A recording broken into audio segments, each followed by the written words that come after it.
নমস্কার বন্ধুরা, জঙ্গলমহল ভিলেজ ফুডে আপনাদের সকলকে স্বাগত।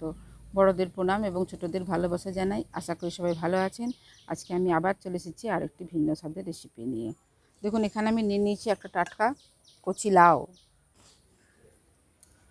লাউয়ের অনেক রকম রেসিপি আপনাদের সঙ্গে শেয়ার করেছি। লাউ চিংড়ি, মাছের মাথা দিয়ে লাউ, আবার এই মাছের যে ডিমটা হয় সেই ডিমটা দিয়েও লাউয়ের রেসিপি হয়। তো আজকে আমি ডিম দিয়ে লাউয়ের রেসিপি এখানে নিয়ে নিয়েছি একটা হাঁসের ডিম। এই হাঁসের ডিম দিয়ে এই লাউয়ের রেসিপি আমি আপনাদের সঙ্গে শেয়ার করব।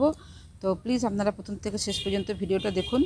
তো চলুন, প্রথমে আমি লাউটাকে কেটে নিই। আমি লাউটাকে খুব ভালো করে ধুয়ে নিয়ে পরিষ্কার করে নিয়ে চলে এসেছি। এরপর লাউটাকে আমি কেটে নেব।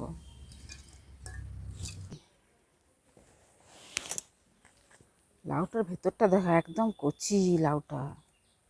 হ্যাঁ,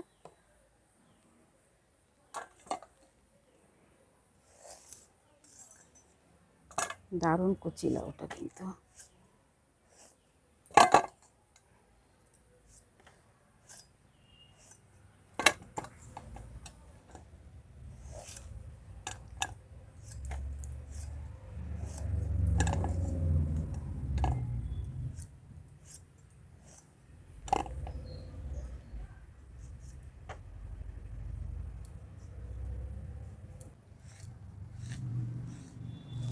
দেখুন, লাউটা আমি এইরকম ডুমো ডুমো করে কেটে নিচ্ছি। খুব বেশি মোটাও নয়, আবার খুব বেশি সরুও নয়। এইভাবে আমি লাউটাকে কেটে নেব।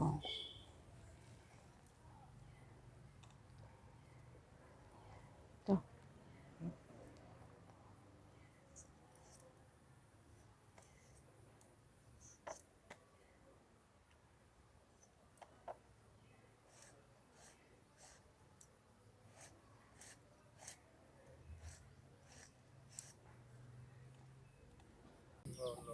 সমস্ত লাউটা কেটে নিয়েছি আমি।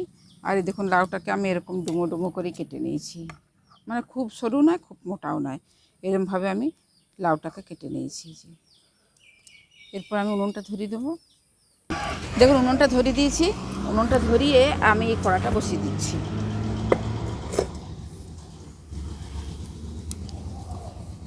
দিয়ে দিচ্ছি কেটে রাখা লাউ।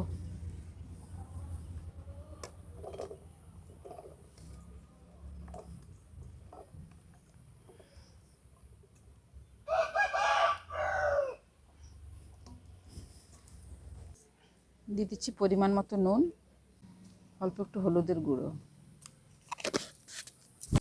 এই নুন হলুদটা ভালো করে লাউয়ের সঙ্গে মিশিয়ে নিচ্ছি।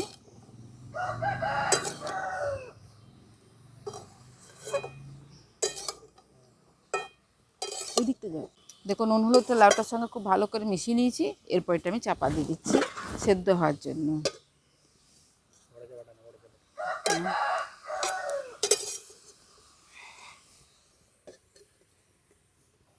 দেখুন, লাউটা সেদ্ধ হতে থাকুক। আর লাউতে যে মশলাগুলো দেবো সেই মশলাগুলো ততক্ষণ আমি রেডি করে নিচ্ছি। দেখুন, এখানে নিয়ে নিচ্ছি একটা পেঁয়াজ, অল্প একটুখানি আদা, এই যে রসুন আর কাঁচা লঙ্কা। প্রথমে এই পেঁয়াজ, আদা, রসুনটাকে আমি গ্রেট করে নেব। বাটবো না, গ্রেট করে নেব খালি।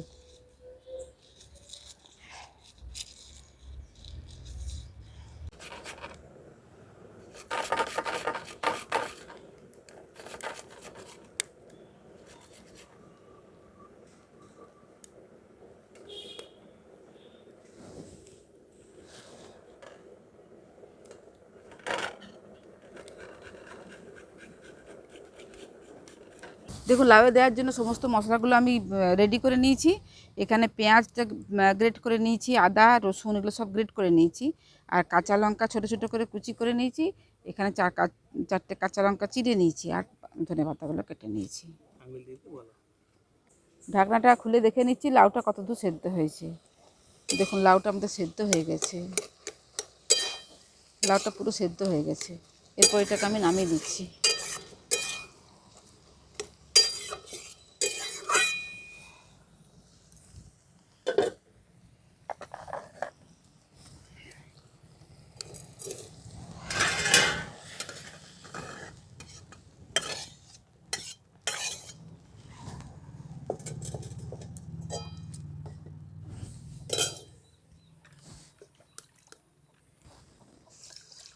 কড়াটা ভালো করে পরিষ্কার করে নিচ্ছি।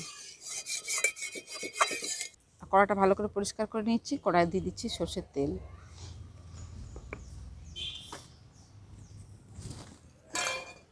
ডিমটাকে ফাটিয়ে নিচ্ছি।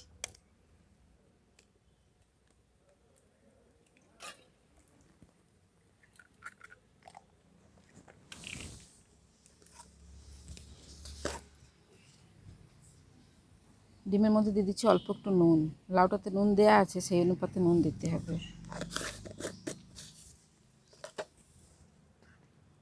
দিয়ে দিচ্ছি এই যে কাঁচা লঙ্কা কুচি। এরপরে ডিমটাকে খুব ভালো করে ফেটিয়ে নেব।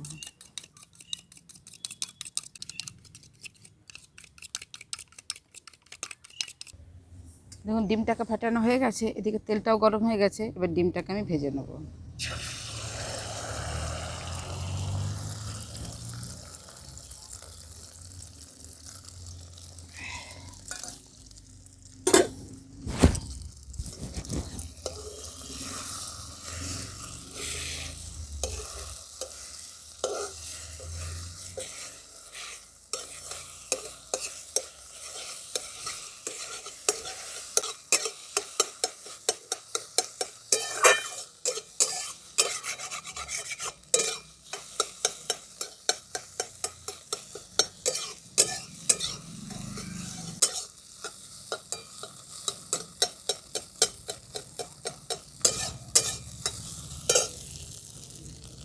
দেখুন ডিমটাকে ভালো করে ভাজা হয়ে গেছে।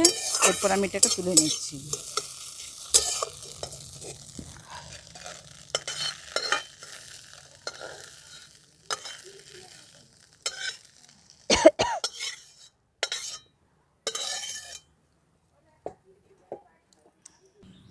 দিয়ে দিচ্ছি সর্ষের তেল।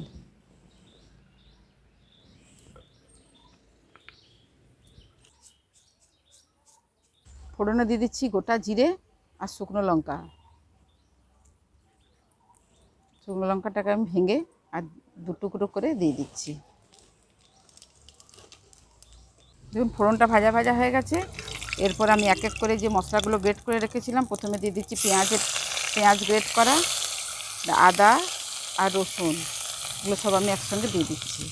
এবার ভালো করে ভাজা ভাজা করে নিচ্ছি।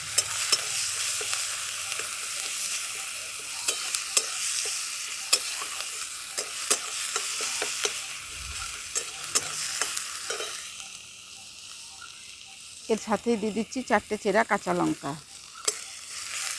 তো লাউটা সেদ্ধ হওয়ার সময় নুন হলুদ দিয়েছি, তার জন্য আমি এখানে নুন হলুদ দিলাম না। এই লাউ রান্না করলে না, লাউয়ের যে কষটা, এটা বড্ড কড়ার মধ্যে লেগে যায় আর কড়াটা বড্ড কালো হয়ে যায়।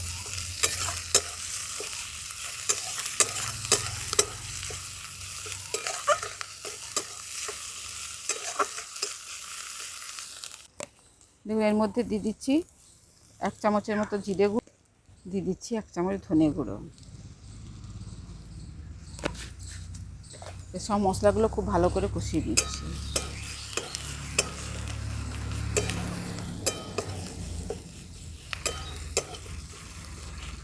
দেখুন মশলাগুলো আমার ভালো করে ভাজা ভাজা করা হয়ে গেছে।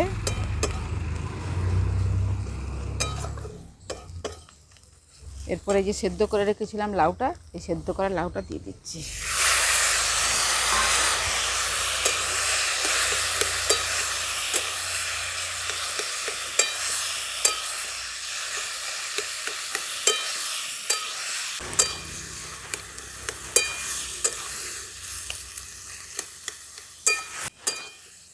দেখুন মশলার সাথে লাউটা কিছুক্ষণ নাড়াচাড়া করে নিয়েছি। আর এরপরে যে ডিমটাকে ভেজে রেখেছিলাম, সেই ডিম ভাজাটা আমি এর সঙ্গে মিশিয়ে দিচ্ছি।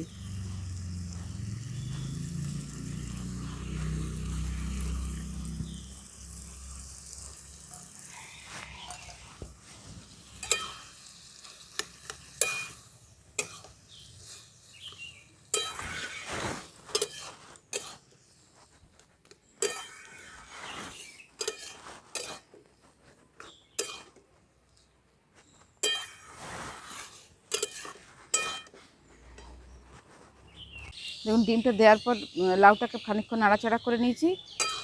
এরপর আমি এটাকে নামিয়ে নেব। তো নামানোর আগে দিয়ে দিচ্ছি এখানে যে ধনেপাতা টুকরো কুচি করে রেখেছিলাম, সেই কুচি করা ধনেপাতা দিয়ে দিচ্ছি।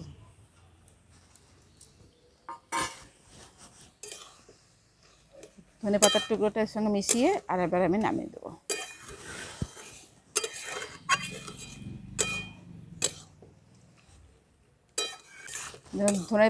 ধনে পাতার টুকরোটা মিশিয়ে নিয়েছি, মিশিয়ে একটু নাড়াচাড়া করে নিয়ে এবার এটাকে আমি নামিয়ে নিচ্ছি।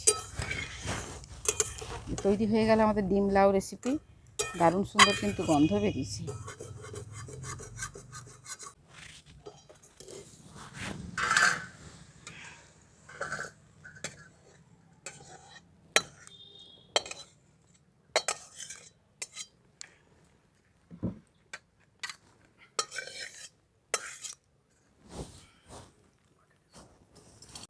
তৈরি হয়ে গেল আমাদের ডিম লাউ রেসিপি। তো দেখুন রেসিপিটা দেখতে কি সুন্দর লাগছে, দারুণ সুন্দর একটা গন্ধও উঠেছে, দারুণ সুন্দর গন্ধ উঠেছে, দুর্দান্ত খেতেও হয় এই রেসিপিটা। তা আজকের রেসিপি আপনাদের কীরকম লাগলো অবশ্যই আমাকে কমেন্ট করে জানাবেন। আর বাড়িতে এইভাবে রান্না করে খেয়ে দেখবেন, ভালো লাগলে জঙ্গলমহল ভিলেজ ফুড চ্যানেলটিকে লাইক কমেন্ট শেয়ার করবেন এবং প্লিজ সাবস্ক্রাইব করে দেবেন। পাশে থাকা বেল আইকনটি প্রেস করবেন সবার আগে নোটিফিকেশান পাওয়ার জন্য। প্রত্যেকেই ভালো থাকবেন, সুস্থ থাকবেন, সাবধানে থাকবেন। আজকের ভিডিওটা আমি এখানেই শেষ করছি। আবার আপনাদের সঙ্গে দেখা হবে পরবর্তী আরেকটি ভিডিওতে।